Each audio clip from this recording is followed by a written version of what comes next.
was driving for a rideshare app during the winter of 2022, mostly overnight shifts because that's when the surge pricing hit and the roads were empty. It wasn't glamorous, but the money was steady if you could handle the weird hours and the occasional strange passenger. Most nights blurred together. Airport runs, bar pickups, the usual. One Tuesday night, a little after 2 a.m., I got a request from a name that just said M. No profile picture, no rating, which was already unusual. The pickup pin was dropped at the edge of an industrial park on the outskirts of the city, the kind of place that was busy during the day but completely dead at night. I almost declined it, but the fare estimate was high, so I went. As I pulled into the area, the streetlights got sparse. Most of the buildings were dark warehouses with chain-link fences and loading docks. The GPS led me to the end of a long side road that terminated in a cul-de-sac behind a shuttered manufacturing plant. There were no other cars, no movement, nothing. Then I saw him. He was standing directly under one of the few working streetlights, completely still, hands in his coat pockets. Tall, thin, wearing a long, dark jacket that looked too heavy for the mild weather. His head was tilted slightly downward, but I could tell he was looking straight at my car as I approached. I rolled down the window just a little. "M?"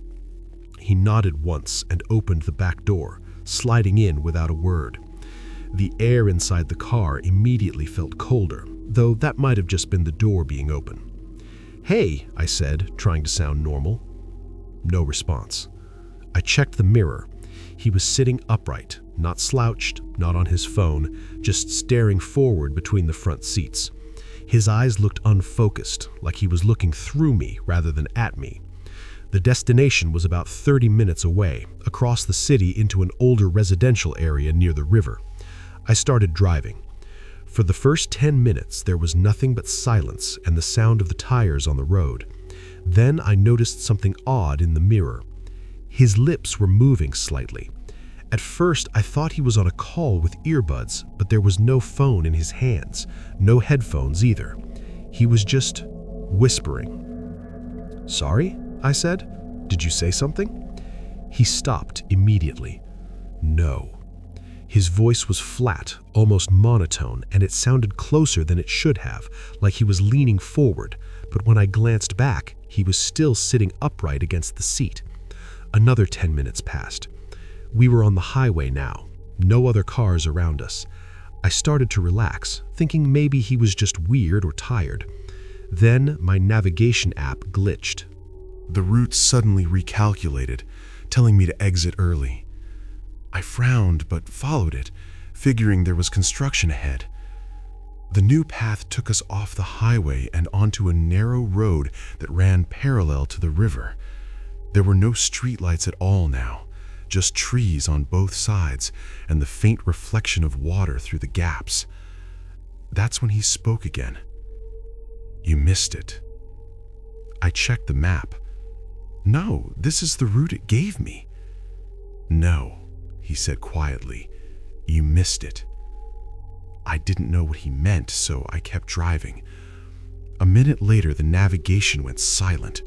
No directions, no map updates, just a frozen screen. My phone still showed signal, but the app wasn't responding. Before I could restart it, he leaned forward suddenly, so close I could feel his breath on the side of my face. "Stop here." There was nothing there. I don't see an address," I said. "Stop here." Something in his tone made my hands shake as I pulled over. He didn't open the door right away. He just sat there, inches behind me, breathing slowly. Finally, he spoke again.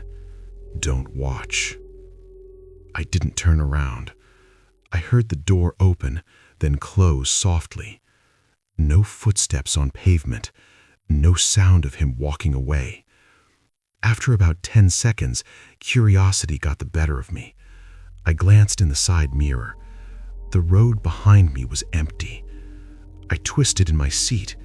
No one on the path, no silhouette moving towards the river. just darkness and trees.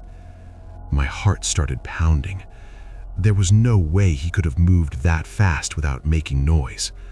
I locked the doors and drove off immediately, not even caring that my GPS was still frozen.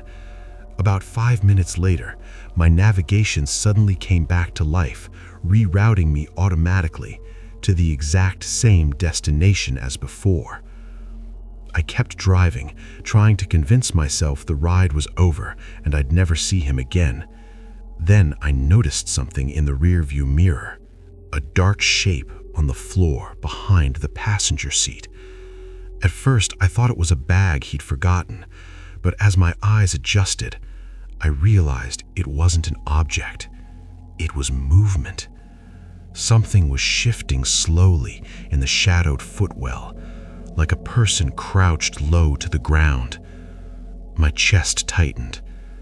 "Hello?" I said weakly. No answer. The shape didn't stop moving.